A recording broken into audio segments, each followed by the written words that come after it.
আমাদের সমাজে একটা পুরুষের ধনী হওয়া এবং একটা মহিলার সৌন্দর্য হওয়া খুব দরকার। কারণ একটা পুরুষ অসুন্দর মহিলা চায় না, আর একটা মহিলা গরিব ছেলে চায় না।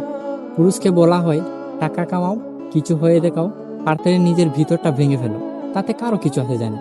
আর মহিলাকে বলা হয় সৌন্দর্য হোক, বডি ফিটনেস ঠিক রাখো, পারতে নিজের পরিচয় হারিয়ে ফেলো, তাতেও কারো কিছু আসে যায় না। আমরা সবাই বলি আমাদের ভালোবাসা দরকার, কিন্তু বাছাই করার সময় আমরা সৌন্দর্যকে বেছে নিই, ভালোবাসাকে না।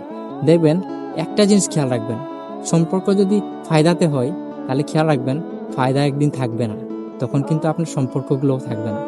আমার কথাটা যদি সঠিক হয়ে থাকে তাহলে আমার এই চ্যানেলটিকে সাবস্ক্রাইব এবং আমার পেজটিকে ফলো দিতে ভুলবেন না।